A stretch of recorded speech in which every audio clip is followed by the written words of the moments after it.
राज्याचे माजी मुख्यमंत्री मनोहर जोशी यांचं हृदयविकाराच्या झटक्यानं निधन। मुंबईतल्या हिंदूजा रुग्णालयात वयाच्या 86व्या वर्षी घेतला अखेरचा श्वास।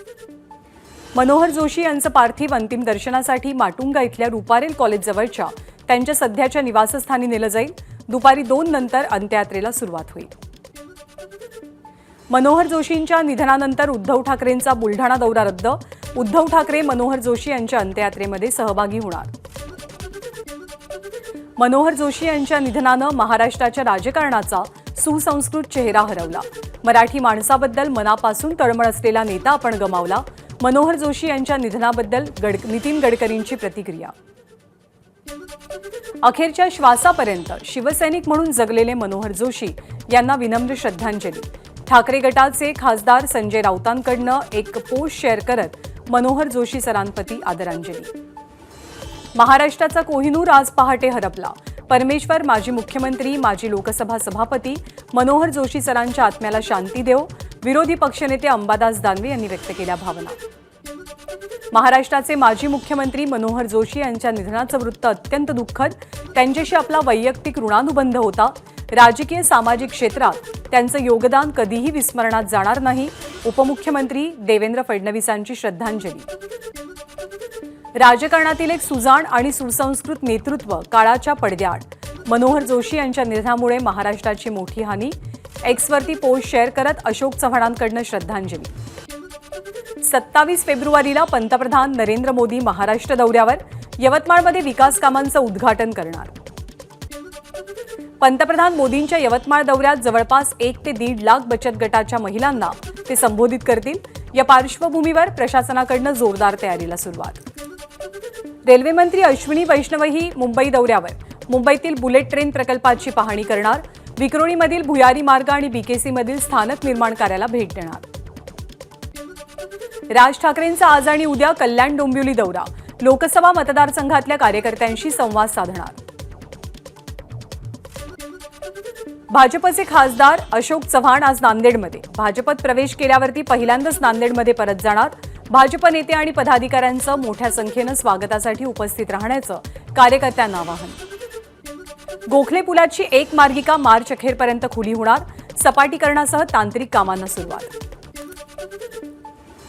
राज्य सरकारकडनं दूध उत्पादक शेतकऱ्यांना प्रति लिटर 5 रुपये अनुदान देण्याचा निर्णय जाहीर। मात्र खासगी आणि सहकारी दूध प्रकल्प उत्पादकांनी आकडेवारी दिलेली नाही। परिणामी दूध उत्पादकांना अनुदान देणं शक्य नाही। दुपारी 12 ते 2च्या दरम्यान बोरघाटात मुंबईची मार्गिका 2 तासांसाठी बंद असेल। पर्यायी वाहतूक मार्ग म्हणून जुन्या मुंबई महामार्गावरनं हलक्या वाहनांची वाहतूक सुरू ठेवली जाईल।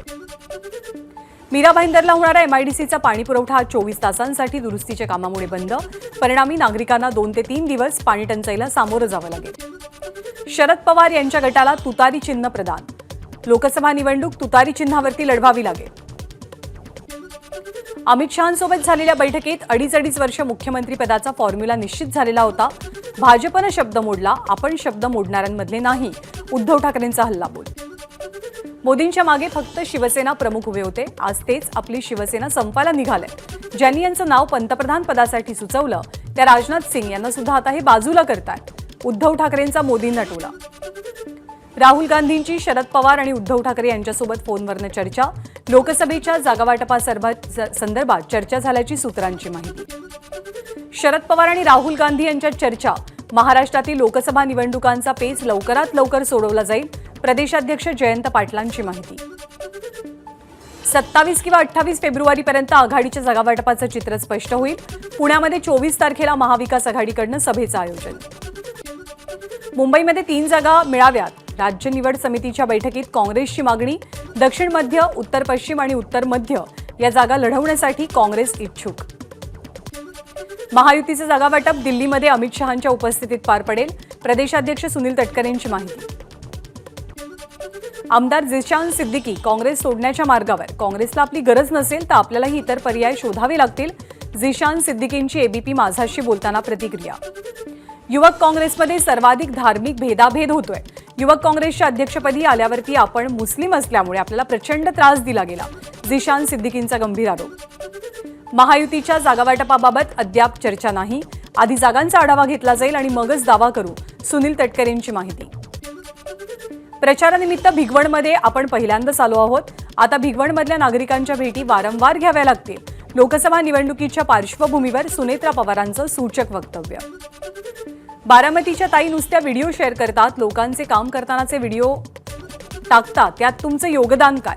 अजित पवारांचं नाव घेतल्याशिवाय त्यांचा चरितार्थ चालत नाही. रुपाली चाकणकरांची सुप्रिया सुळेंवर टीका. मनोज जरांगेंच्या आंदोलनाविरोधात हायकोर्टातील याचिकेवरती आज तातडीची सुनावणी. मराठा आरक्षणासाठी जरांगेंनी पुकारलेल्या आंदोलनामुळे कायदा सुव्यवस्था बिघडत चालल्याचा सदावर्तेंचा याचिकेतला आरोप. शरद पवारांचा जरांगेंना वारंवार फोन. पवारांच्या सांगण्यानुसारच जरांगे वागतात. मराठा आरक्षण कार्यकर्त्या संगीता वानखेडे यांचा गंभीर आरोप. आचारसंहितेपूर्वी मराठा आरक्षणाचा प्रश्न मिटला नाही तर सरकारला महाराष्ट्रासह इतर राज्यातही फटका बसेल. मनोज जरांगेंचा इशारा. सगळे सोयऱ्यांबाबत मनोज जरांगेंनी संयम पाळावा. घाईघाईत निर्णय घेतले तर पुढे तोटा होईल. मंत्री शंभूराज देसाईंचं वक्तव्य. भारतीय जनता पक्षाकडे पैशांचा पूर. राज्यातले 95% हेलिकॉप्टर्स मार्च ते मे महिन्यापर्यंत प्रचारासाठी बुक झालेत. विरोधकांना प्रचारासाठी हेलिकॉप्टर मिळूच नये अशा पद्धतीची व्यवस्था भाजपनं केली आहे. विजय वडेट्टीवारांचा दावा. राष्ट्रवादी आणि शिवसेना पक्ष दुभंगल्यामुळे निवडणुकीमध्ये काय होईल हे सांगता येत नाही, पण धनंजय मुंडे आता आपल्यासोबत आहेत, त्यामुळे हा दुग्धशर्करा योग आहे असं म्हणावं लागेल. पंकजा मुंडेंचं वक्तव्य.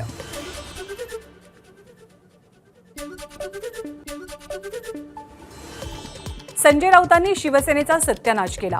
पत्राचाळ प्रकरणामध्ये तुरुंगवास भोगून आलेल्या राऊतांनी भ्रष्टाचारावरती बोलणं हे हास्यास्पद. भाजपचे उत्तर भारतीय मोर्चाचे अध्यक्ष संजय पांडे यांचा राऊतांवरती हल्लाबोल. केंद्रीय मंत्री नारायण राणे आणि मुख्यमंत्री एकनाथ शिंदेंची भेट. दोघांमध्ये बंद दाराआड चर्चा झाल्याची माहिती. धारावीमध्ये शौचालयाच्या जागेवरती उभारला अनधिकृत मदरसा. जाब विचारणाऱ्या नागरिकांना मारहाण झाल्याचा प्रकार उघडकीस. नितेश राणेंची मागणी. धारावी अनधिकृत मदरशा संदर्भात झालेल्या मारहाणी प्रकरणी तात्काळ कारवाई करावी. पोलिसांना आता सांगतोय, पुन्हा सांगणार नाही. कारवाई केली नाही तर आंदोलन करू. नितेश राणेंचा इशारा. एबीपी माझा, उघडा डोळे बघा नीट.